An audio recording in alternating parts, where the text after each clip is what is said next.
จากสร้างพระก็ยังบอกแล้วให้สร้างพระในตัวเองให้มันได้สักก่อนภาวนาให้มันเก่งภาวนาให้มันเป็นบ่แม่นนั่นคิดเอาเราจะให้คนมาสร้างให้บ่แม่นตัวเองต้องสร้างตัวเองภายในสักก่อนตัวทรงชาติก็เฮ็ดเป็นอยู่เฮ็ดเป็นบ่มันแงงอยู่คือหมานี่แต่ละมือกันเขาน้ำฮอนลวกบ่อยู่นี่บางแรงไหมคือแองอยู่แล้วอยากสร้างพระเป็นต้องสร้างพระในตัวเองให้มันเป็นสักก่อนภาวนาจนว่ามันเห็นองค์พระได้ของตัวเด้อพยักหน้าแล้วดอกเดี๋ยวพักกันแลนทั้งคนแลนทั้งนี้เขาเด็กก็ไปเข่าขั้วไปหากินอย่างปุ๊บภาวนาได้ทุกอย่างเด้อถ้าภาวนามันเป็นทุกอย่างอยู่ในหูดังเฮานี่แหละเนาะน้องพี่มาจกเอาปะเท่านั้นนะเนี่ยเอาปะทุกอย่างอยู่ในหูดังนี่เท่านั้นเป็นคือมาจกเอาอยู่สันไหนไม่เห็นมีเลยว่าได้ปีนในหูดังปีนทางฟังปีแต่อยากหัวตัวเอาบอกตามจริงเด้บ่ได้บอกเล่นเด้นี่พวกเฮามีชีวิตยืนยาวอยู่เท่าเดี๋ยวนี้ได้ก็เพราะว่าหูดังเฮานี่เด้เนาะต้องเบิดลมหายใจมึงดูบ่ตายโลดนี่เนาะแม่นบ่ล่ะตราบใดที่มันมีลมหายใจบ่ว่าสิสร้างทุกข์ทางโลกทำมาหากินหาอยู่หากินก็อาศัยลมหายใจนี่ตัวแต่ว่าบ่เคยคิดถึงลมหายใจความคิดอยู่น้ำเฮือนหลังใหญ่ๆความคิดน่ะอยู่น้ำรถอยู่น้ำยศถาบรรดาศักดิ์ความคิดน่ะแต่ให้คนย่องความคิดแม่นบ่ล่ะจะให้ลูกเป็นนายอำเภอเป็นปลัดเป็นพยาบาลเพียงสั้นได้ความคิดมันแล่นไปจากมีอำนาจนั้นอำนาจนี้ทั้งที่ของอยู่ในอาศัยหูดังอันนี้ล่ะอาศัยลมในหูดังแล้วจากสร้างทุกข์ทางโลกก็อาศัยลมหายใจในหูดังแต่ว่าบ่เคยคิดถึงจากสร้างถ้ำก็อาศัยหูดังคือกันเด้บ่มาอาศัยแนวอื่นเด้พระพุทธเจ้าเฮาตรัสรู้ได้ก็อาศัยลมหายใจนี่เด้ล่ะบ่ได้อาศัยแนวอื่นเด้ล่ะนั่นแหละแม้ครั้งเสวยชาติเป็นพระโพธิสัตว์อยู่เพิ่นก็ยังบอกอยู่ตรงๆอยู่เมื่อครั้งเราตถาคตเสวยชาติเป็นโพธิสัตว์ตถาคตย่อมอยู่ในอานาปานสตินี้เป็นส่วนมากเพราะอานาปานี้จะเป็นที่ระงับดับภัยทั้งปวงแม้นหมู่เทวดามารพรหมทั้งหลายไม่อาจสามารถทำอันตรายใดๆเลยได้เลยนี่นั่นแหละ เมื่อเข้าสู่ความสงบนะปัญญามันก็เกิดอยู่เมื่อรู้แจ้งเห็นจริงตามความจริงแล้วนะแม้อยากไปก็ไปไม่อยากไปก็ไม่ต้องไปพูดนะเห็นมั้ยล่ะพอเพิ่นมีปณิธานเพิ่นจึงบอกสองแง่ไว้สักก่อนแม้อยากไปก็ไปหมายถึงพระนิพพานแม้ไม่อยากไปก็ไม่ต้องไปก็ออกมาคิดไหมก็เท่านั้นนึงเด้ล่ะเพราะว่าเพิ่นมีปณิธานสำหรับสมุทฐาน8ของเพิ่นครบบริบูรณ์แล้วรัฐพยากรครบบริบูรณ์แล้วเหลือแต่ว่าสร้างบารมีไปเรื่อยๆโดยไม่ต้องกำหนดเมื่อมันเต็มแล้วเพิ่นจังเว้าที่หลังตรัสรู้แล้วจังเว้าที่หลังเว้าเรื่องนั้นเท่านั้นอสงไขยเท่านี้อสงไขยเพิ่นเว้าที่หลังเด้ตามธรรมดาเพิ่นบ่ได้กำหนดดอกเราจะต้องทำให้เสร็จภายใน4อสงไขยก็บ่ได้ว่าเต็มแล้วเป็นแล้วเพิ่นจังเว้าที่หลังนั่นแหละ เพราะหน้าเอาเด้อว่านี่อยากสร้างพระเห็นองค์พระใสๆในเจ้าของมันได้สักก่อนตาคิดสิเอาคิดที่สร้างแต่ของขันแลนกุนอยู่แง่งอยู่คือหมานี่มาหน่อยซ้ำมัดกัดติมากัดหำ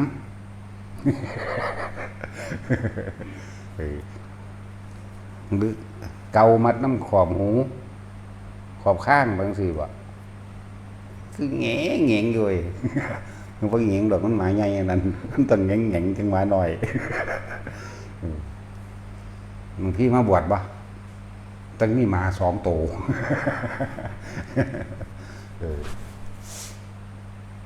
นั่นแหละจะได้หยังให้ภาวนาเอาจังซั่นแหละ มันบ่ได้เว้าเรียนเด้อคนเฮาถ้าบ่มีบุญเป็นที่รองรับบ่มีความสงบจิตสงบใจเป็นที่รองรับบ่มีสติบ่มีปัญญาเป็นที่รองรับก็บ่อาจสามารถที่สิคนที่มีตำแหน่งอยู่แล้วยศถาบรรดาศักดิ์ก็บ่อาจสามารถที่รักษาตำแหน่งและยศถาบรรดาศักดิ์ได้แม้กระทั่งว่าได้รับมูลมรดกจากพ่อจากแม่มาแล้วก็บ่อาจสามารถรักษามูลมรดกมาได้เพราะบ่มีสติบ่มีปัญญาในการรักษาทรัพย์และการใช้ทรัพย์ใส่ทรัพย์บ่เป็นใส่ตำแหน่งบ่เป็นจังซั่นแหละ เหมือนกันแหละที่เฮาเว้าอยู่ตลอดแหละพวกข้าราชการทั้งหลายอย่าคิดว่าตัวเองนั้นเป็นผู้กำหนดชะตาชีวิตคนได้อย่ามาใส่ตำแหน่งยศถาบรรดาศักดิ์ต่างๆเอาเปรียบพวกราษฎรเด้ตัวเองเป็นคนหลับใส่ราษฎรเด้พึ่งสำนึกสำเนือกไว้นี่เด้พวกเจ้ามีบ่กี่คนเด้ประชาชนราษฎรมันเท่าใดล่ะ70 ล้านพวกเจ้ามันมีพอ10 ล้านบ่ล่ะแต่ประชาชนราษฎรลุกฮือขึ้นอีหยังก็สามารถทำลายได้การตั้งกฎหมายก็คือกันถ้าบ่อยู่ใต้อำนาจของศีลธรรมน่ะมันก็ตั้งเป็นไปเพื่อประโยชน์ของตนตั้งไปโดยอำนาจความโลภของเจ้าของเองเด้ตั้งไว้ข่มเหงคนอื่นเพื่อจะเอาเปรียบคนอื่นโดยใส่คำว่ากฎหมายโดยใส่คำว่าทหารบ่ตำรวจบ่ทนายบ่คู่บ่นั่นเข้าใจคำว่าข้าราชบ่ข้านี่แปลว่าผู้รับใช้เด้ราชก็มาจากราษฎรนั่นแหละจากการเป็นผู้ว่าการแทนหรือเป็นผู้ประสานสมานมิตรให้ความเข้าใจกับหมู่มหาชนคนหมู่มากเด้อย่าคิดว่าเจ้าของเก่งเด้ภาษาหากินซ้ำตายเนาะนี่แหละเฮาจังเว้าอยู่ตลอดข้าราชการนั่นน่ะถ้าพวกเจ้าผิดจริงหรือพวกเจ้าถูกจริงกระจามถ้าพวกเจ้ามีเรื่องกับประชาชนถ้าถูกได้ย้ายถ้าผิดได้ออกดีไม่ดีจำคุกด้วยนั่นแหละจึงบอกว่าประชาชนแต่ละคนเด้อถ้าเฮาถูกเอาเปรียบตามความเป็นจริงเข้าใจบ่แม่นเฮาสร้างกลเลเพทุบายขึ้นมาเพื่อสิทำร้ายเขาเด้ขอให้เอาความจริงเขาว่าถ้ามันเป็นความจริงบุกเลยลุยเลยมีเรื่องกับมันเลยถ้าเป็นตำรวจเขาไปตีในโรงพักโลดทหารคือกันบุกตะลุยเข้าไปโลดคู่มันนั่นยังกระสังนำแมงโลดนายอำเภอกับคนธรรมดานี่แหละแค่ว่าเป็นผู้ประสานงานต่างๆเกิดให้ประชาชนราษฎรเกิดความเข้าใจซื่อๆเด้ว่าควรทำอย่างนั้นว่างแบบนี้เพื่อให้อยู่ด้วยความสงบสันติซื่อๆเด้บ่แม่นเจ้าสิเป็นผู้มีอำนาจหยังเด้ผู้ใหญ่บ้านผู้ใหญ่แบนมื้อนี้คือกันเด้กำนันมื้อนี้แค่เป็นตัวแทนหรือประสานตัวแทนชาวบ้านตัวแทนหมู่บ้านซื่อเด้กำนันก็เป็นตัวแทนหมู่บ้านบักกี้หมู่บ้านผู้ใหญ่บ้านก็เป็นแค่ตัวแทนชาวบ้านคนในบ้านเจ้าของเองนึงเด้บ่ได้ว่าสิมีอำนาจโดยสิไปตัดสินใจเอาเองบ่ได้นั่นแหละ ก็ชาวบ้านเลือกชาวบ้านก็ล้มได้กำนันก็เหมือนกันทั้ง7-8หมู่บ้านเลือก7-8หมู่บ้านก็ล้มได้นายอำเภอก็เหมือนกันประชาชนราษฎรอยู่ในหันไล่นายอำเภอได้ถ้ามันผิดจริงนะถ้าว่าถ้าบ่ผิดจะเหตุเพราะมันสิมีสิ่งหนึ่งคืออำนาจแห่งสัจจะสิเป็นเครื่องปกป้องคุ้มครองไว้อยู่จักบ่ล่ะถ้ามันผิดจริงลุยเข้าไปถืบแมงในโต๊ะโลดสิอ่อนหยังโต๊ะทั้งหลายก็เงินภาษีราษฎรซื้อดอกโต๊ะเก้าอี้ปากกาคารถน้ำมูกน้ำมันนี่นั่นก็ประชาชนราษฎรเสียภาษีตัวถึงบอกว่าย่าย่านกันยังไงเด้อครับตายเสมอกันแล้วก็ย่าย่านอีกอันนึงถ้ามันเป็นความจริงแล้วเป็นตามสัจจะแล้วเด้อบ่มีกฎหมายใดห้ามตายไม่มีจักว่าล่ะเฮาเอาแบบนี้ตัวได้เฮานั่นแหละบ่มีกฎหมายใดห้ามตายห้ามข้าราชการตายบ่มีห้ามประชาชนราษฎรตายก็บ่มีหรือว่าให้ประชาชนราษฎรตายก็บ่มีเนาะแต่ว่าการที่กระทำการสิ่งใดขอให้ทุกคนระลึกถึงคุณธรรมตามสัตว์ตามความเป็นจริงเด้อ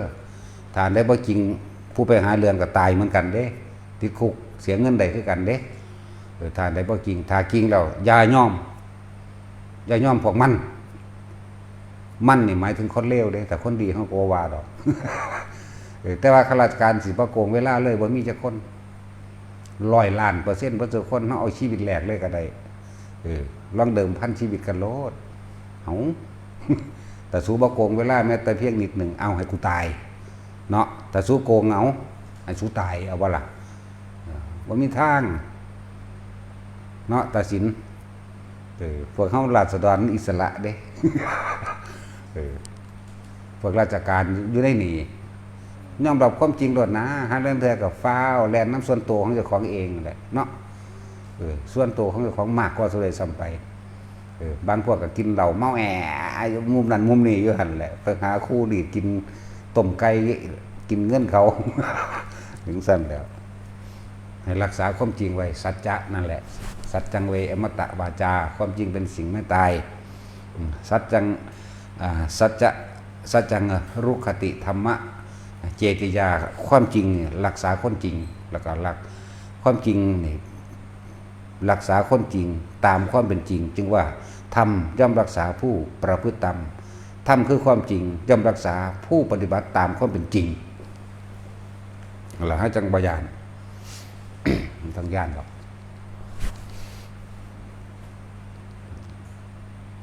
แต่พอได้รับความยุติธรรมแล้วร่วมตัวกันเด้อร่วมตัวกันเมียนโลดยะสะออนสาสำนันผู้ใดก็หากินซ้ำตายคือกันนั่นแหละเขาได้รับราชการนั่นเขาก็รับราชการเป็นอาชีพซื่อๆเด้คือพวกเขามีอาชีพทำนานี่แหละเขาก็ทำนาอาชีพเขาอาชีพรับราชการก็อาชีพบ่แม่นว่าผู้อยู่เหนือชีวิตผู้อื่นเด้หรือว่าบ่แม่นว่าเจ้าของชีวิตผู้อื่นเด้นั่นแหละภาษาอาชีพดอกอาชีพหยังรับราชการหยังครูพยาบาลเท่านั้นทหารตำรวจอาชีพอยากว่าหากินก็หากินเห็นแก่โตเลี้ยงครอบครัวซื่อๆคือกันแล้วนะเฮาเว้าเต็มๆโลดคนที่เสียสละได้จริงๆคือพระนี่แปลว่าผู้เสียสละบ่แม่นว่าห่มเหลืองห่มผ้าบวชเข้ามาซื่อๆเด้บ่ทันเอิ้นว่าพระเด้ผู้เสียสละทั้งหลายนั่นคือสามารถทำประโยชน์โดยบ่ได้หวังผลตอบแทนจากหมู่ประชาชนทุกหมู่เหล่าเด้ข้าราชการเฮาก็เอิ้นประชาชนเด้ คนคือกันแหมประชาชนหรือว่าพวกทำให้ทำหน้าเฮาก็เอิ้นประชาชนเด้มหาชนให้ความรู้กับมหาชนคือหรือว่าพระนี่มีหน้าที่หมุนธรรมจักรเท่านั้นเด้จักว่าล่ะพระนี่บ่มีหน้าที่แนวอื่นส่วนภิกษุนักบวชที่บ่ทันได้รู้จักหยังก็ต้องศึกษาพระวินัยไปก่อนก็เฮ็ดไปเดี๋ยวมันก็เป็นพระเองดอก นั่นแหละให้ใจดีๆได้บ่แม่นห่มผ้าโกนหัวเข้ามาผ่านพิธีการบวชเราเป็นพระเลยยังพวกที่เขาเว้าเมาร่วมนั่นเขาเว้าเขาบ่รู้คือว่านั่นแหละเขาบ่รู้เฮายกตัวอย่างคือพระพุทธเจ้านี่เป็นเจ้าฟ้ามหากษัตริย์ใหญ่ที่สุดในทวีปทั้ง4นี่พระจักรพรรดิได้ใหญ่ที่สุดจักรพรรดินี่ปกครองโลกทั้ง4เด้แต่ว่าเพิ่นสละออกเพื่อสิเป็นนักบวชแล้วก็มาเฮ็ดอัตลักษณะของบุคคลผู้เสียสละคือการโกนหัวห่มผ้าเหลืองนี่เองนี่เป็นลักษณะของบุคคลผู้เสียสละเป็นลักษณะของพระแล้วก็นำเอาธรรมะนี่หมุนธรรมจักรเท่านั้นธรรมะคือความจริงจักรคือหมุนวนเวียนเอาความจริงไปแก่หมู่มหาชนจากบ่ล่ะมหาชนนี่บ่แม่นแต่มหาชนทั้งมนุษย์และอมนุษย์ได้บัดนี้นั่นแล้ว ธรรมะเพิ่นถึงแยกเป็นหมวดเป็นหมู่ตามความหยาบความละเอียดสอนมนุษย์ก็อย่างนึงสอนเทวดาก็อย่างนึงเด้บ่ได้คือกันเทวดาเขามีความละเอียดแล้วก็ละออกกว่าพวกเทวธรรมทั้งหลายนี่เวลาเขาถามธรรมนี่อย่างนึงเด้บ่ได้ถามคือคนมาหาเฮาเด้มีของดีบ่อาจารย์โลดแต่เฮาว่าฮู้ดังมึงเด้ซั่น บ่ฮู้จักเป็นจังซั่นล่ะแม่นบ่แท็กซี่ค ของดีมีบ่อันหยังพวกของแนวขายของนะกับปากมึงเด็กกับของที่มึงขายเดี๋ยวว่ากับของขายยังสันแนวขายของกับปากเจ้าของกับของที่ขายเด้สันแม่นบ่สันบ่อันใส่ถุงไปเพิ่นว่าเดี๋ยวจังสั่นแหละนั่นเป็นอาธรรมเฮาบ่สนใจเรื่องนั้นอยู่แล้วเฮาจึงว่าเอาความจริงออกนำมาแสดงจึงเรียกว่าเฮานั่นน่ะตั้งไว้โดยธรรมราชาคือเอาธรรมเป็นใหญ่ธรรมเจดีย์บ่ได้วันไหวดุจดังขุนเขาจึงเรียกว่าธรรมเจดีย์บ่ได้วันไหวไปตามกิเลสตัณหาของไผจึงเรียกว่าธรรมเจดีย์ธรรมราชาธรรมเป็นใหญ่แล้วก็หมุนไปด้วยธรรมจักรหมุนไปหมุนเวียนรอบจากหมู่มหาชนคนทั้งหลายเขามาหาไผมาหากับมิแต่เอาความจริงเว้าให้ฟังบ่ได้เว้าความหลอกลวงบ่ได้ไปอธิษฐานขอหยังกับไผอยากได้หยังเฮ็ดเอาเด้อขยันซื่อสัตย์ประหยัดอดทนอย่าคบคนพาลแล้วจะเป็นพาลเสียเองแล้วก็ต้องเป็นคนกตัญญูพร้อมให้รู้ลึกถึงบุญคุณปู่ย่าตายายพ่อแม่ตลอดทั้งผู้มีอุปการะคุณครูอาจารย์ทั้งหลายนี่ทั้งหากบอกเจ้าจังสีมีความเจริญทั้งโภคทรัพย์ทั้งหลายนำนี่ไปทั้งโลกแต่ไปทั้งถ้ำก็อย่างหนึ่งบอกอีกอย่างหนึ่งทั้งถ้ำคือสละทิมให้เบิดถ้าพวกเจ้าอยากไปในพานพวกเจ้าทิมให้เบิดให้มันเบิดโตนี่ก็บอกไว้จังสี่ได้ละดอกคือว่าน่ะพระพุทธเจ้าเพิ่นอุบัติขึ้นมาเนี่ยบ่แม่นว่าสิมาแก้ปัญหาปากท้องให้ไผเด้บ่แม่นว่าสิมาเอายศถาบรรดาศักดิ์ให้ไผบ่ได้เอาตำแหน่งให้ไผบ่ได้เฮ็ดให้ผู้ใดร่ำรวยอยากบ่ล่ะบ่ได้ให้สมหวังดังกิเลสพวกเจ้าปรารถนาเด้เพิ่นมาแก้ปัญหาเกิดความทุกข์ทั้งหลายรวมตรงที่การเกิดจักบ่ล่ะความเกิดเป็นทุกข์แม่นว่าสัตว์แก่เป็นทุกข์นะพัดพรากจากสิ่งที่รักเป็นทุกข์ตายเป็นทุกข์นี่ไหมเพิ่นมาแก้กันปัญหาคือแก้ปัญหาบ่ให้เกิดเลยเข้าใจบ่ละบาดนี่มันแล้วจึงเอาความจริงตัวนี้ออกแสดง บ่ได้มาเฮ็ดเสน่ห์ยาแฝดให้ไผเด้มันบ่มีเด้อย่าเสน่ห์ยาแฝด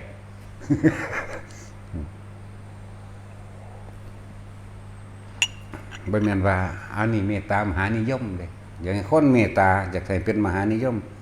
ก็ให้ทานตัวเนาะเพิ่นให้ทานมาทุกภพทุกชาติได้ล่ะนั่นแล้วการให้ทานคือการให้จึงเป็นการสื่อสารที่ดีที่สุดและในหมู่มนุษย์ทั้งหลายทั้งมนุษย์และอมนุษย์ทั้งหลายบุคคลที่มีทานไปนำหนาเนี่ยไปทั้งใดก็สร้างบ่อึดอยู่บ่อึดกินทำคือความจริงตัวนั้นสิปกปักรักษาคือสิ่งที่ตัวเองกระทำไว้ จะเกิดกลายเป็นบุญญาลิศเกิดขึ้นมาดอกฟ้าตะคองเห็นไว้แล้วมันจึงเป็นไปมันจึงได้ท่าเนี่ยน้ำหนาตลอดสี่เป็นการเสียสละความเห็นแก่ตัวของเจ้าของได้ท่านมาจากบ่แม่นเพื่อให้มันได้หยังเด้ยิ่งให้ยิ่งได้เด้พวกนี้แต่ว่าทั้งที่ไม่อยากได้นั่นแล้วจากเมตตามหานิยมก่อนให้ท่านวัตถุภายนอกเงินทองเครื่องนุ่งห่มที่อยู่อาศัยยารักษาโรคตลอดทั้งเครื่องอำนวยความสะดวกต่างๆแนะนำวิชาชีพต่างๆโดยตามความเป็นจริงบ่ได้หึงบ่ได้หวงบ่มีเล่ห์เหลี่ยมกลไกนี่ต่างหากเป็นจังซั่น คือคนเข้ามาหาเฮานี่แหละมาไล่ก็เอาบุญให้มาดีก็เอาบุญให้คือให้ความสงบเย็นใจนั่นแหละมาไล่ก็แนะนำธรรมะอันเป็นเครื่องบ่อเกิดแห่งความสงบเย็นใจ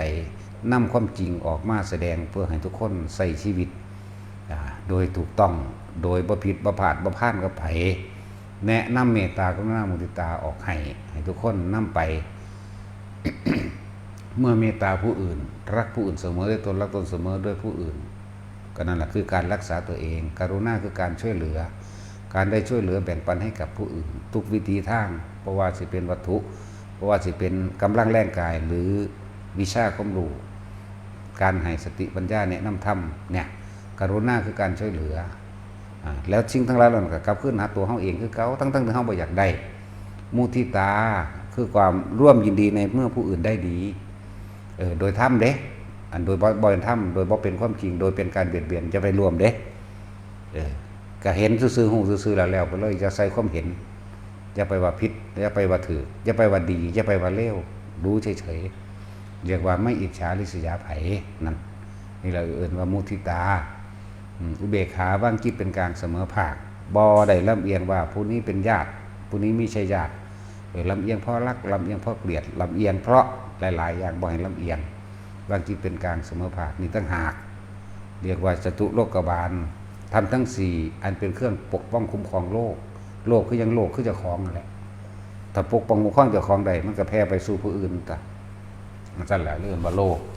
ลกคือหมู่สัตว์จากบ่รู้แล้วหมู่สัตว์แท็กซี่เวลาเขาด่ามึงไอ้สัตว์มึงอย่าไปด่ามึงอย่าไปเครียดเขาเด้อมึงยังเลือกได้อยู่เด้คำว่าสัตว์นี่เป็นคนก็เอิ้นสัตว์เทวดาก็สัตว์อินพรหมก็สัตว์เนาะมนุษย์ก็สัตว์เหี้ยก็สัตว์ช้างม้าวัวควายก็สัตว์เฮายังเลือกเป็นได้อยู่เนาะแต่ว่าไอ้เหี้ยนี่เลือกบ่ได้เด้เป็นเหี้ยอย่างเดียว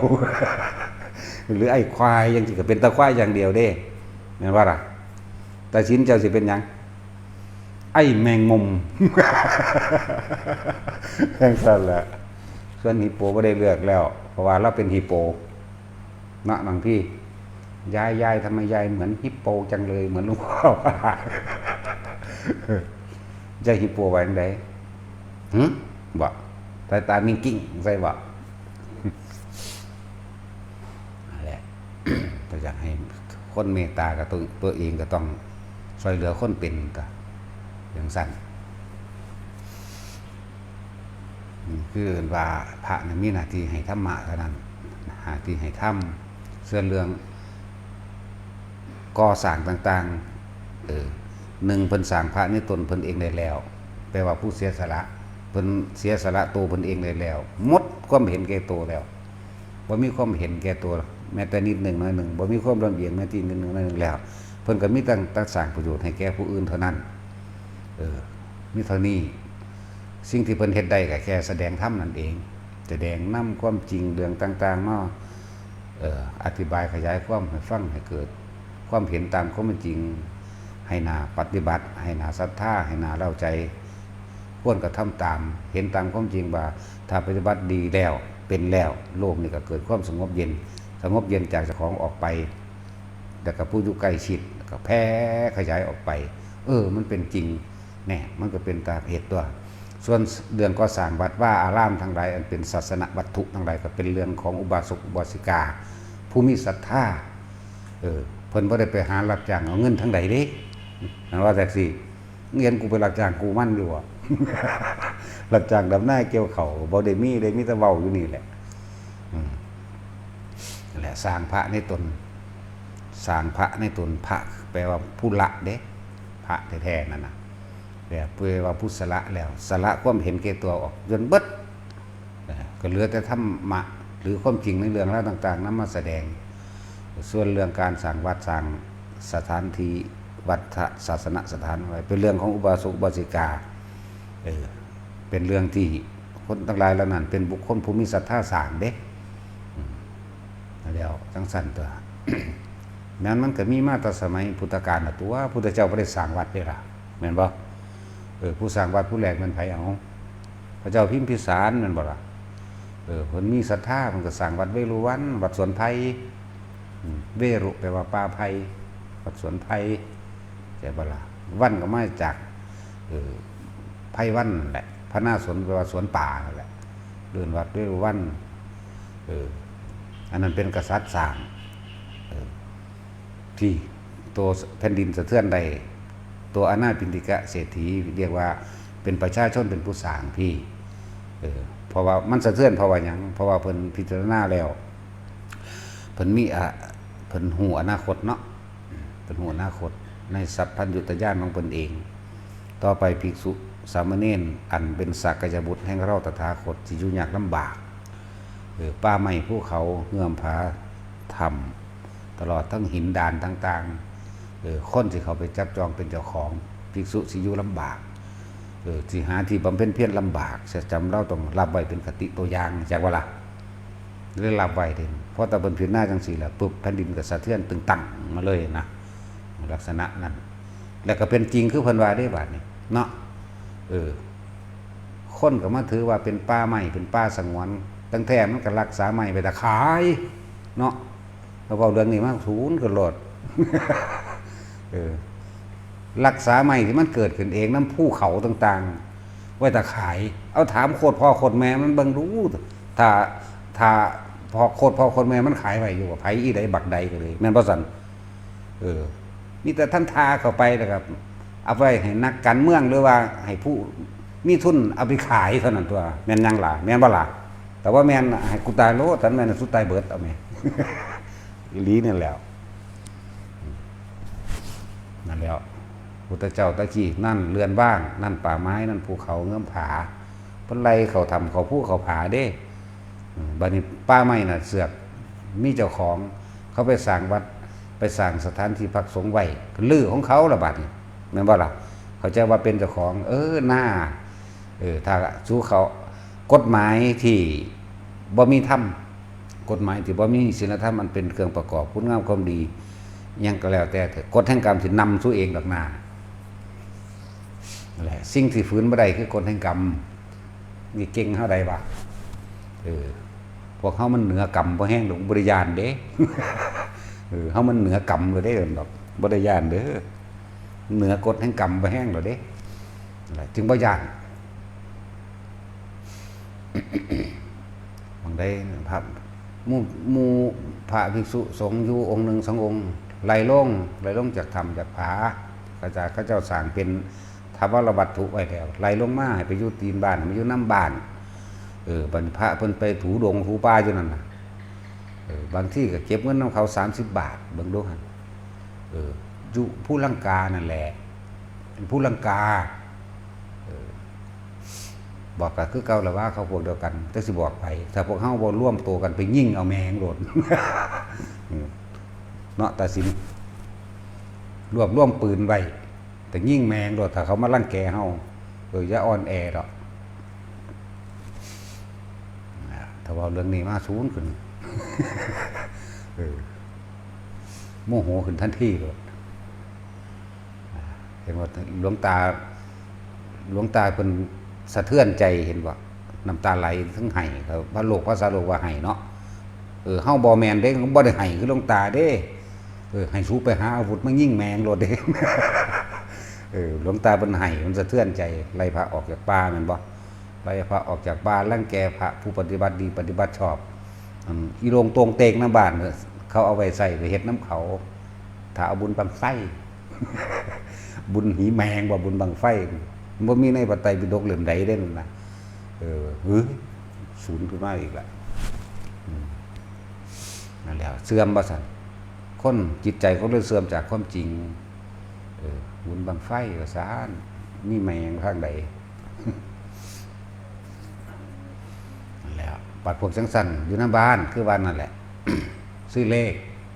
เป็นไรงวดนี่เบงวากก็กับผิดเถียงกันเส้นเลขเขาบ่จ่าย ถึงวันที่15-16ไปแล้วไปเรียอะไรเงื่อนการน้ำมันไปหาเอาเลข ยังสั่นแล้วยังก่อนเรียอะไรเงินไปซื้อขี้เกียจติเฮ็ดบุญมาซานโอ้ยมีแต่แนวสิเอาไปเผาเจ้าของหลายอย่างเว้าก็ได้ถ้าเว้าอยู่นี่ล่ะว่าเนาะแต่ว่ามันทั้งนี้ล่ะนะล้านละนึงอยู่ดอกนะคนเห็นตามความจริงในล้านคนเฮาได้พระโสดาบันผู้หนึงเฮาก็ดีใจนะเนาะแม่นบ่ล่ะ70 ล้านได้จัก7คนนี่เอาล่ะ คน70 ล้านคนในประเทศไทยเฮานี่เนาะได้พระโสดาบันจัก7 คนก็เอา เห็นบ่70 ล้านต่อ10 ล้านต่อ1แม่เนาะแม่นบ่ล่ะพวกเจ้าวันหาง่ายอยู่บ่เอาลงตรงเตงน้ำบ้านน้ำเมืองมันสิอึดอยากหยังเนาะตู้โยตาหยะเตเสอยู่จักเฮ็ดหยังบ่เฮ็ดหยังเอาเฮ็ดเอาฮู้จักอยู่เด้ไว้นะบ่ฮู้เด้ อะไรจังว่าพวกเฮาให้มันเห็นสารพัดภัยในวัฏฏะสงสารที่เฮาเวียนว่ายตายเกิดมาฮู้ซะศาสตร์นี้ชีวิตนี้เอาให้มันเหมือนนิพพานเดี๋ยวนี้เขาโลดเด้อบ่ต้องไปหวังศาสตร์หน้าดอกพระนิพพานมันบ่ได้สูญ หลายหรือว่าสูญหายไปก็ผู้เพิ่นตายไปแล้วเด้พุทธเจ้าตายแล้วนิพพานก็สูญหายไปนำบ่แม่นเด้อริยสงสาวกตั้งแต่พระโมคคัลลาภาษาลิบุตรไล่มาหลวงปู่มั่นหลวงปู่บัวตายแล้วก็บ่แม่นว่าเพิ่นเอานิพพานไปนำเด้เห็นบ่ล่ะแล้วนิพพานมันก็บ่ได้อยู่นำคนที่บ่ทันได้เกิดเด้พระศรีอริยเมตไตรบ่ทันได้เกิดแต่ถ้าเอานิพพานอยู่นำพุ่นมันบ่แม่นเด้เอาเดี๋ยวนี้จักบ่ล่ะเดี๋ยวนี้ขณะนี้อยู่ที่หูดังเฮานี่แหละลมหายใจเฮานี่แหละเฮามีหน้าที่อยู่กับลมโลดเด้อเมื่ออยู่กับลมดินแล้วดีแล้วอาการพิเศษก็เกิดระวางเลยกลางหน้าผากนี่เฮาใส่ระบบสมาธิมื่นตาหรือว่าทรงฌานมื่นตาบ่แม่นไปรับตานิ่งดอกนั่นแหละหาเครื่องอยู่มันเป็นอยู่ในฐานจะออกจากฐานที่ตั้งแห่งสมาธิเมื่อจิตมันตั้งมั่นดีแล้วมันจึงเห็นพระไตรลักษณ์เด้จักว่าล่ะตั้งมั่นที่จุดเดียวอยู่ในความรู้สึกอันเดียวจึงเห็นสิ่งทั้งหลายทั้งปวงมีความเกิดมีความเคลื่อนมีความแปรปรวนมีความแตกดับนี่ได้จังเห็นไตรลักษณ์จักว่าล่ะถ้าเขาทุกข์ถ้าเขาไปยึดกับทุกข์เด้ทุกข์เพราะว่ามันบ่ได้ดังใจแล้วอื่นก็ทุกข์สภาวะที่อึดอัดหงุดหงิดสภาวะที่บ่พอใจสภาวะที่กังวลร้อนนั่นแหละเอิ้นทุกข์นั่นแหละความรู้สึกที่บ่สบายใจความรู้สึกที่เล่าร้อนกังวลนั่นแหละทุกข์เป็นจังซั่นทุกข์กับความบ่จีรังยั่งยืนทุกข์กับความแตกความดับความเสื่อมสลายเพราะว่ามันบ่ได้ดังใจกังวลเล่าร้อนเรื่องนั้นเรื่องนี้เป็นห่วงผู้นั้นเป็นห่วงผู้นี้นั่นแหละทุกข์อยากให้ผู้นั้นเป็นอันนั้นเป็นอันนี้นั่นแหละทุกข์นั่นแหละเกิดพบเกิดแล้วความรู้สึกไปแล้วเกิดแล้วเราจึงเน้น เดี๋ยวนี้ออกจากฐานที่ตั้งตัวนี้ซึ่งสำคัญมากล่มนั่นแหละล่มก็เป็นฐานที่หนึ่งหยุดเวลาล่มความรู้สึกตัวก็เป็นฐานที่สองถึงเรียกว่าฐานที่ตั้งให้จิตหรือว่าจิตสมาธิตั้งมั่นก็ว่าสติกำจัดจิตก็ว่าถ้ามันนิ่งมันเที่ยงอยู่แล้วมันเป็นอุปเบกขาแล้วเด้มันจึงเห็นความเกิดและความดับมันจึงเห็นสิ่งทั้งหลายทั้งปวงมีความเกิดขึ้นเป็นธรรมดาแปรปรวนไปเป็นธรรมดาแตกดับเป็นธรรมดาคือคนเฮาเห็นคนเกิดแล้วเฮาก็เห็นคนตายพร้อมต้องเห็นเราก็เฮาเห็นบอกบักนี่เกิดมื้อนี้วันดีเท่านี้เท่านี้นี่เฮาก็เห็นแล้วแล้วก็ตายเท่านี้เท่านี้เฮาก็เห็นแล้วนั่นแหละเห็นเกิดเห็นดับก็เลยเห็นความตายนี่บ่ได้เลือกอายุเด้ผู้ใดเกิดก่อนตายก่อนบ่แม่นเด้เกิดที่หลังตายก่อนก็เยอะแยะนั่นแหละถ้าเฮาบ่หยุดนิ่งเฮาสิบ่เห็นเท่านั้นจงทำจิตให้ตั้งมั่นให้เป็นสมาธิทำความรู้สึกตัวอยู่กับตัวเองนั่นแหละอย่างสั้น หลายอย่างก็ดอกแต่เน้นอันนี้แหละเน้นจะออกจากความรู้สึกตัวเด้อไปก็ดีเฮาหมายเอานิพพานศาสตร์นี่ปัจจุบันนี้และคณะนี้โลดเด้เฮ็ดทำให้บ่อยทำให้มากเกิดความเคยชินผู้ใดฝึกอยู่ในลมหายใจแล้วก็สิรู้อาการปิติต่างๆเกิดขึ้นเยอะแยะถ้าผู้ใดเข้าใจดีแล้วก็จะว่างได้เองหรอกคนที่ฝึกหัดอยู่กับลมหัดอยู่กับความรู้สึกในกายนี่นะยากหน่อยๆคนที่ตายในลมนะคืออนาคามีมันเด้บ่มาเกิดเลยเด้จังซั่นล่ะความคิดเฮามันบ่ชินในการไปคิดถึงคนอื่นบ่กังวลกับคนอื่นมั้ยกับคนอื่นสิ่งอื่นสัตว์สิ่งของอื่นๆมั้ยเฮาบ่ได้กังวลมั้ยจังซั่นแล้วมันก็บ่มีหม้องเกิดตัวจิตบ่มีที่ตั้งคือบ่คิดถึงคนนั้นสัตว์นั้นบ้านนั้นเรือนนั้นบ่อยมากชินมันเป็นของมันดอกอันนั้นแหละนิพพานชั่วขณะก็มีเวลาใดที่เห็นสิ่งทั้งหลายทั้งปวงเคลื่อนไปแต่ว่าเฮาบ่เคลื่อนไหวไปตามสิ่งที่เห็นนะเรียกว่าว่างจากสิ่งที่มีนี่แหมในชั่วขณะวิคัมพนะหรือว่านิพพานชั่วขณะก็ว่าแต่เอาสั้นเลยปันทำบ่อยเข้าเกิดความเคยชินไปเรื่อยนะประกอบกับการฟังธรรมนี่ได้เปรียบคนที่ฟังธรรมมีสุตตะเอาไว้เรียกว่าได้ยินได้ฟังข้อคิดเนยยะความเห็นต่างๆสิเป็นแนวลบหลีกปลีกหนีของเฮาเองดอกก็สิตายไม่จริงโอ้ยมันจะร่วมธรรมะมาดอกใครควรพิจารณาโดยตนเองก่อนที่ใจสิขาดปึ๊บอรหันต์เลยเด้นั่นเข้าใจว่าล่ะอรหันต์เลยเด้พวกมัน บัดนี้ก็ใครคนธรรมะบ่ได้อยู่เฉพาะกับลมหายใจก็อนาคามีเลยเฮ็ดไปเถอะนะผู้จะบอกเขาเฮ็ดหยังเนาะ นี่แต่ว่าเฮ็ดไปเถอะนะเมื่อใดก็ใส่เต็มความรู้สึกเด้พวกเจ้าองค์จักว่าย่านตะพิตะผาดอันแนวที่เว้าออกมานี่แต่ว่าผิดโอ้ยเว้าผิดก็ยังว่าอยู่เนาะย่านตะพิตะผาดก็คือย่านผู้อื่นผิดพลาดนํจักว่าจึงเน้นเอาบ่ให้บักให้ผิดพลาดบ่อยากให้ผู้อื่นหลงนั่นแหละอยู่กับลมเถอะคนที่ทรงชาติเป็นแล้วประกอบกับการได้ยินได้ฟังธรรมใครควรพิจารณาธรรมโดยตนเองก็เป็นแล้วพวกนี้ใจขาดได้นิพพานเลยก็มีเด้อโอ้ยมันหลายคนกับพระวานเบาเรื่องของพระสูตรเนาะนายโจรขาดสิไปรู้เรื่องหยังพระโมคคัลลาเป็นผู้แสดงธรรมให้ฟังนั่นบ่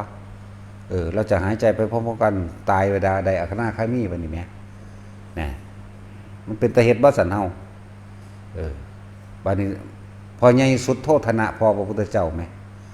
ตลอดชีวิตเพิ่นใหญ่ขึ้นมาเนี่ยโอ้ยสิว่าสิตั้งเมืองได้ขาคนบักหลายแม่นบ่ล่ะต้องสั่นตัวเมียก็หลายขาคนก็หลายผิดเบิดล่ะแต่เว้าเรื่องผิดศีลเนาะแน่วันนี้พระพุทธเจ้ามาคอยแสดงธรรมให้ฟังก็คอยบรรลุไปเป็นขั้นไปบ่ล่ะสุดท้ายบ่พุทธเจ้าแสดงธรรมบาดสุดท้ายใจสิขาดเป็นอรหันต์แน่เอาพวกเขาเป็นก่อนที่สิตายบ่ดีกว่าบ่เฮ็ดไปเองตัวเป็นก่อนสิตายก็อย่างเช่นมหาโจรองคุลิมานจังซี่แหมเนาะฆ่าคนมาบักหลายแท้ๆน่ะเพราะถ้าเขามาบวชเราหยุดแล้วรู้จักตัวหยุดจักบ่ล่ะเราหยุดจากการเบียดเบียนทำร้ายให้ผู้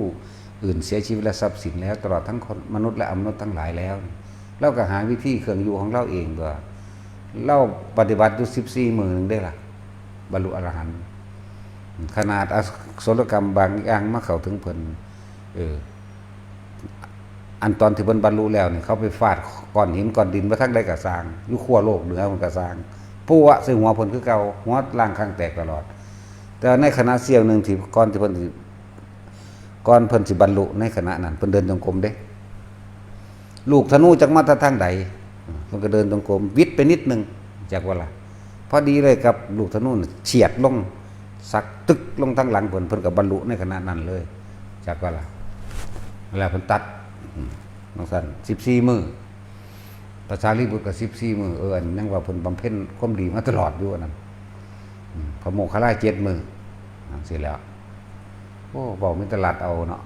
ผู้ใดก็อยากได้เบิดผู้เร็วที่สุดคือไผนะพระวักกะลิบ่หรือกิมพิระนะพาหิยะติควรหาเบิ่งรุ่นน่ะวักกะลิกิมพิระตั้งแต่พาหิยะพุทธเจ้าเว้าพอดีคำเว้าสุดคำปุ๊บบรรลุวันนี้แม่โอ้ยสมัยตะเก่าในศาสตร์หนึ่งสมัยพุทธเจ้าพุทธกัสสปะเพิ่นเข้าฌานตายเข้าใจบ่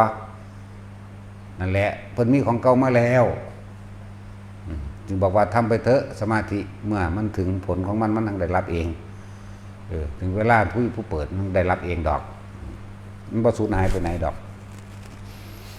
พุทธเจ้าว่าสิ่งใดสิ่งหนึ่งเกิดขึ้นเป็นธรรมดาสิ่งนั้นก็ย่อมดับเป็นธรรมดาเพราะพอดีก็บรรลุพร้อมกันธรรมดาเลยถูกไหมนี่ไหมคำนี้นึงไหมแล้วตั้งแต่นะพูดไปเบิ่งอดีตเพิ่นดูพุ่นแต่ไม่มีภิกษุ5 องค์ที่พลักบันไดลงจากภูเขานั่นจากว่าล่ะสมัยพุทธเจ้ากัสสปะองค์หนึ่งบรรลุอรหันต์องค์หนึ่งบรรลุอนาคาสกิทาคาอีก2 องค์นี่ได้ฌานตายนั่นแล้วชาตินี้ก็เลยมาเป็นผู้หนึ่งก็มาเป็นอันสุนัขตาริชวีนั่นว่าล่ะผู้หนึ่งก็มาเป็นวักกะลินี่แหละนั่นวักกะลิบ่บาดนี่พระหิยะบ่แน่ลืม ผู้หนึ่งก็มาเป็นพระพหิยะนี่2 องค์นี่มาตกในนี่ทั้งสั้นล่ะกับบรรลุทั้ง2 องค์ด้วยล่ะพระสุนัขตาริชวีก็ยืนขาเดียวกินขี้ตั้งแต่ออกมากินขี้มาได้อันผู้อีกผู้นึงเลยจะธรรมดาบ่ล่ะทั้งสั้นแหละนี่ว่าพระอันอีกองค์หนึ่งอังกินขี่มาตะเกิดเป็นตัวเพียงสันลูกเศรษฐีคักๆได้เลยเห็นบ่เราไปก้าวตูใส่ลายพระบุละนี่พระเจกหรือยังนี่ละ ขนาดลูกเศรษฐีเด้นั่นน่ะเห็นบ่ล่ะเกิดในเรือนแห่งเศรษฐีอยู่แต่บอกว่ากินเท่าอื่นกินขี้เจ้าของนั่นแหละ แล้วแต่นังนี้เป็นธรรมดานี่คือเอิ้นว่ากรรมวิบากกรรมที่เจ้าของกระทำเอาไว้มันมาใส่ตอนสุดท้ายก็มีสุดท้ายก็สุดท้ายตัวว่าถ้ากูบรรลุเนาะ เฮ็ดจังได๋ก็เฮ็ดแมงไปก่อนตัวเนาะเห็นบ่ล่ะจักเนาะก็ไผล่ะว่าพอสำนักน่ะ ซึ่งลึงอยู่ถ้าจอกเอาตะบาดหัวก็บัดดาตัดสินนี่โอ้ยคนผู้ใดมาก็ถามหาตัดสินสิได้ตัดสินเป็นผู้จังใดเป็นผู้คุยลุยอยู่ซั่นดอก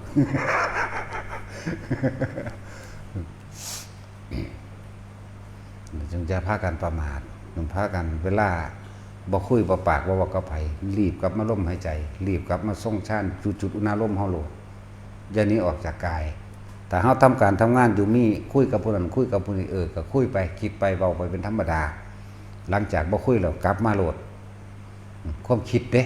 คิดกลับมาสู่ลมโลดผู้อยู่ลมเด้ถ้าสู่ผู้อยู่ในอุณาลมได้แล้ว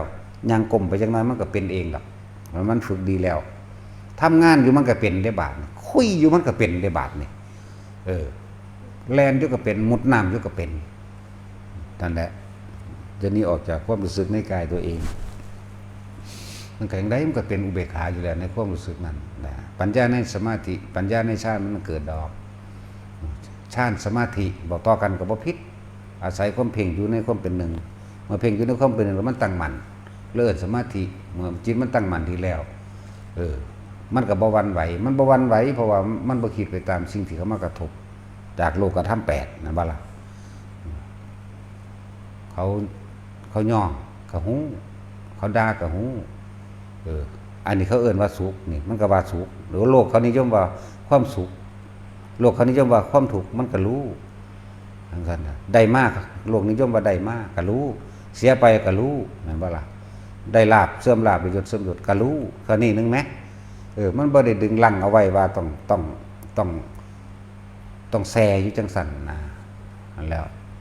แต่ทุกคนฝึกปัญญาในสมาธิมันยังมีมันก็เกิดเป็นดอกแต่จิตมันตั้งมั่นแล้วมันก็มีในหันแหละแต่ว่าจะไปติดความตั้งมั่นแห่งจิตเด้สมถะทำให้จิตว่างปราศจากความคิดนึกมีจักว่าล่ะ วิปัสสนาทำให้ว่างจากจิตเรียกว่าความคิดทั้งหลายมันเกิดมันพูดขึ้นแต่เราไม่ได้คิดไปกับมันนะแต่ว่าล่ะเรียกว่าเทศจิตที่มันตั้งมั่นเถอะเห็นมันตั้งมั่นอยู่เฉพาะในเฮาเองยังสิเกิดขึ้นมันก็เห็นมันก็แค่เกิดดับไปเรื่อยล่ะถ้าเอาจริงๆจังๆนั่นถ้าเฮาเว้าจังซี่ไปทั้งลาบ ถ้าเว้านิทานนั่นไปทั้งตื่นเนาะว่าตัดสินก็มากๆเลยนิดเด็กน้อยก็คืออันอยากฟังนิทานไปจังซั่นล่ะ แต่สิมีหยังเบิดแนวเว้าแล้วก็นิทานนั่นแหละเนาะ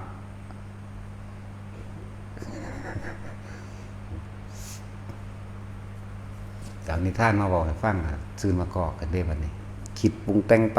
เรื่อยได้แต่เฮาเว้าแม่นว่าล่ะมื้อนี้เป็นวันหยัง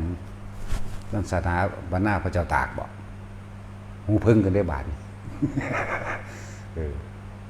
ถ้าเว้าเรื่องพระเจ้าตากหูพึ่งขึ้นนั่นแหละหรือว่าอยากเว้าปานใดคนมันสิไหลจินตนาการไปเลยอยากฮู้ว่าผู้นั้นไปไสผู้นี้อยู่ไสผู้นั้นเป็นไผไปเรื่อยเด้นั่นแล้วถ้าได้เว้าดอกมันเลยบ่อยากเว้า มันติ่มบ่เป็นเนาะ มันบ่อึดดอกในท่านนั่นน่ะแต่เฮาอยากเน้นเอาตัวหยุดคิดโลดบ่อยากแวะอยู่ดอกหาลางเทื่อก็ดีเว้าอยู่ถ้าจะเว้าละเอียดก็เว้าได้โพดบัดนี้ก็คนไปแซ่อยู่เรื่องที่เฮาข้างเอาผู้นั้นเป็นไผผู้นั้นตายแล้วไปไสเนาะอันว่าตัดสินแต่ฮู้อยู่ว่าเจ้าเคยเกิดเป็นหยังเป็นม้า ใครก็บักเบนก็ดอกอีเบนน่ะเป็นไส้เดือนเป็นกิ้งกือ ต เป็นแมงมุมเป็นจังซี่เด้เป็นม้าเป็นงัวเป็นควายก็เป็นสัตว์ที่เกิดเป็นควายเอิ้นว่าควายยิ้มควายรอ จังซี่ก็มีเด้โอ้ยมีเบิดตัดสินยังว่าเป็นม้าเป็นคนจังซี่อีเวนต์มันอยากไปทั้งนั้นแหละเบิ่งนั้นหนวดเข้ามันลุงลังนี่มันบ่อยากตัดออกเลยมันเป็นคนสกปรกเอามีดโกนให้มันก็บ่ยอมเอาอันยาอาดยาน จันแล้ว แต่ว่าจังซี่อยากฟังต่อได้บัดนี้จักนี่ล่ะนี่ได้บัดนี้ แต่เฮาเว้าให้ฟังอันชาติที่แล้วผมเป็นไผก็เด้เนาะเฮ็ดว่าตัดสินถ้าว่าเป็นหมาโอยก็เด้โอ้ยมันก็เป็นนั่นนั่นหลายก็เป็นคนนะ มันเป็นความจริงได้เป็นนั่นนั่นได้หลายก็เป็นคนนั่นน่ะบ่มาจากเทวดาเลยว่าบ่ว่า จักแม่นยังอยากเว้าแต่ว่าเจ้าของใหญ่กันใหญ่อีหยังจะใหญ่เด้ซั่นจะเป็นครองโลกเลยซั่นตัณหาพาเกิดเวียนว่ายแต่เกิดในโลกแบกโลกเอาไว้อยู่นี่ยังไปสิเอาไว้เหยียบโลกนะโลกเขามีไว้เหยียบได้ว่าได้มีไว้แบกเนาะสั่นตัวพยายามอยู่เหนือโลกให้มันได้พยายามอยู่เหนือตัณหามันได้อยู่เหนือกรรมให้ได้คนพ้นกรรมไปแล้วก็อยู่เหนือกรรมนั่นแหละกรรมดีกรรมเลวบ่เอาจากยางบุญละบาปก็บ่เอาผิดละถูกก็บ่เอาดีใจเสียใจก็ไม่รู้ล่ะอยู่ในหูดังทั้งเบิดอหยังก็ได้รวมอยู่ในนี่เลยนั่นแหละเอาสบายทาน